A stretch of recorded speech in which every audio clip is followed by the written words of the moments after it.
King James, Matthew chapter 16, verse, before. Is there a difference between discernment and, before we read the verse, is there a difference between discernment and intuition? Yes, definitely. Discernment is tamyiz, and it's important to have discernment. You pray for discernment. Intuition, is there something deeper? Yes, there is the all-knowing. Matthew chapter 18, I say unto thee, that thou art Peter, and upon this work I will build my church, and the gates of hell shall not prevail against it. Verse number 19, and I will give unto thee the keys of the kingdom of heaven, and whatsoever thou shalt bind on earth shall be bound in heaven. So we've given power. This is power. That's power and authority. These are the keys of the kingdom. This is a huge difference. Key, it's not keys to the kingdom, it's keys of the kingdom. Yes, keys to and keys of are not the same.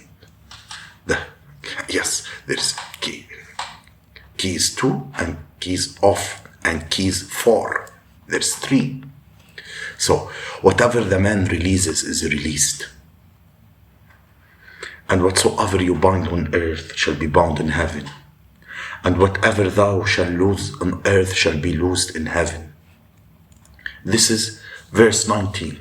So if you're reading verse 19, I want to show you something and go to verse 21. And I will read this one and 22 for you. And 23, and I will come to it. It says, from that time on, Jesus began to explain to his disciples that he must go to Jerusalem and suffer many things at the hands of the elders, the chief priests and the teachers of law, and that he must be killed, and on the third day be raised to life. You see that? He is telling us something here. He's telling them that he's going to die. They are hearing it for the first time. Because what they thought all along, according to what they read in Isaiah, that all these kingdoms and government will be upon his shoulders. So what they thought was Jesus here to replace the Roman Empire. He's the Messiah that coming to save from the hands of the enemy, and Jesus coming to save you spiritually, not from the Roman Empire. So they heard about him going to die for the first time. It's not like they knew. It's not like they're walking with him and, oh yeah, you're going to die. No.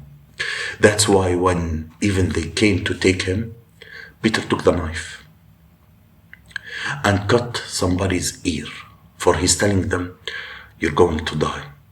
Verse 22, Peter took him aside, meaning Peter pulled Jesus aside and told him, stand here, Lord. So, what Peter says, and began to rebuke him. Peter was rebuking Jesus. So wait a minute. A lot of things we'll be saying, but this time we're not saying things that are making sense. You're out of line now. You're going to die. Come on, wait a minute. I'm just getting started. We've been together like how many years? 2 years. And you are dying. You want to die? No way. So, never, Lord, he said, this shall not happen to you. That's what he said. Yeah. Listen. It's always important for you to read the Bible in different versions. You see, there is what we call extended vision. There is what we call contemporary vision. Those are totally different two versions of Bible. You're supposed to read something, check also with the amplified courses of the translation and what amplify it and make it easier for you to understand. Actually, here Peter originally says, you are not going to die, I'm gonna die for you. Watch this.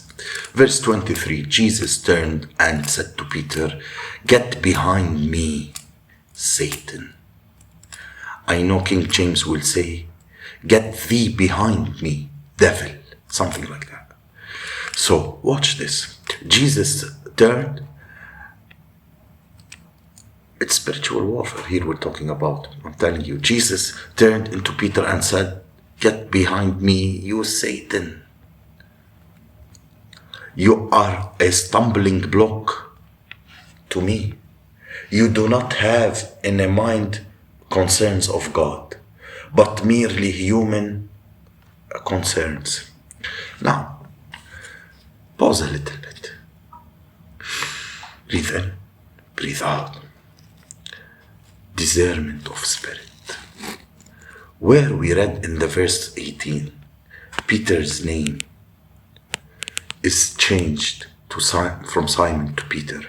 And all of the sudden he's told that upon what he said, a church going to be built and gates of hell shall not prevail. A lot of people thought that as in like the church was built on Peter. No, when he said upon the rock, I will build a church, the rock is not Peter. The rock is the revelation that Peter gave, and that revelation was, you are the Son of God. And that's why John writes, these things you may believe Jesus is the Son of God. So Jesus now, his church is built on a revelation that he is the Son of God.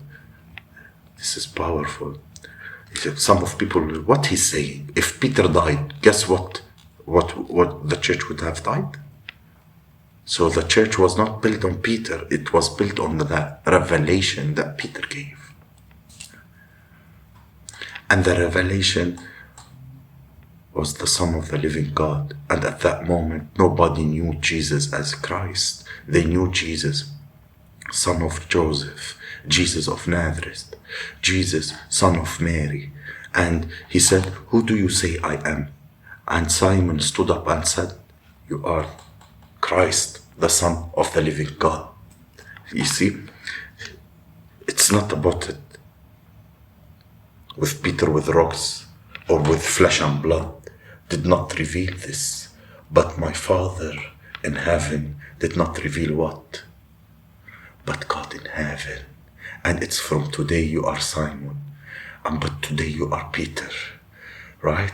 And upon the rock I will build my church. The revelation, glory be to the Most High, the revelation, this is a spiritual warfare we're talking about. Forget about the physical story. Here we're giving you keys of the kingdom. You know, this is the church. I am the church. This is the church. Whatever I bind on earth will be bound in heaven. And whatever is loosed in earth will be loosed in heaven. And when the Christ died, he rise again, the consciousness. These people are teaching you spiritual warfare. You know what I mean? I download revelation that are not noted by the human mind. I got things with them. God of my mind leads to you. Same like the revelation of the story of Moses when he opened the Red Sea. And it opens into two hemispheres. And the Colosseum bridge inside, which is here. And those two hemispheres, you know, the spirit is untouchable. Just after that, when you told whatever is bound is bound. So from verse 19, verse 21, Jesus saying, I'm going to die. 22, Peter says, I rebuke him. Let him be far away from you. These people are teaching you spiritual warfare. Same like when Jesus walked on the water. When Jesus walked on the water, he's talking about the astral realm and the fish under it, the fish that we are human, that deity that came to raise up our consciousness to be able to travel beyond that realm.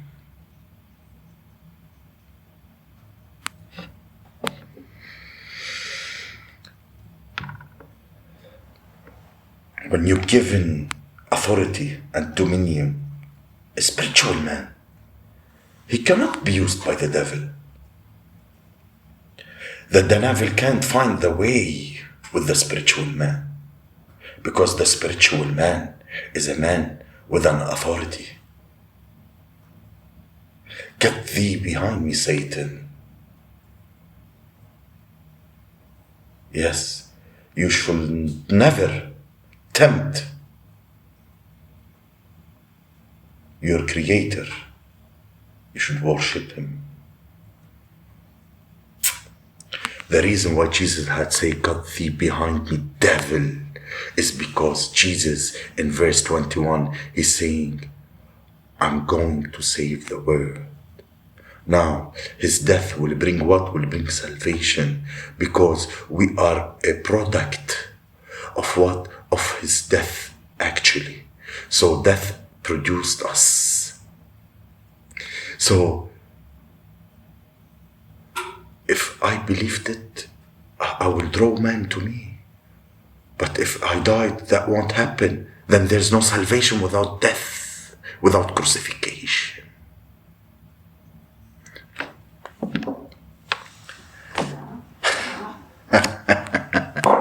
You gotta show some love here to the Christ. You gotta show some love to that amazing man. You know, that yes, the Son of God, that walked this earth with no sin, you know, and get crucified on a cross for our salvation. Because when you plead the blood of the Lamb, the one that took away the sin of the world, when you get reborn again in the spirit and you raise your consciousness, you know, you tell the devil, get thee behind me, Satan. Get thee behind me. I carry the authority now. I know who I am. I have risen. Yes, I have risen. Yes, I've been persecuted, not forsaken. Yes, my enemies tried to crucify me, or already crucified me. Rather metaphorically, in the physical, or spiritually. Yes, but I have been risen again on the third day. That's the spiritual awakening. That's that Yeshua came to teach us how to rise again, how to get birthed again in the spirit, to reborn again. Glory to the Most High.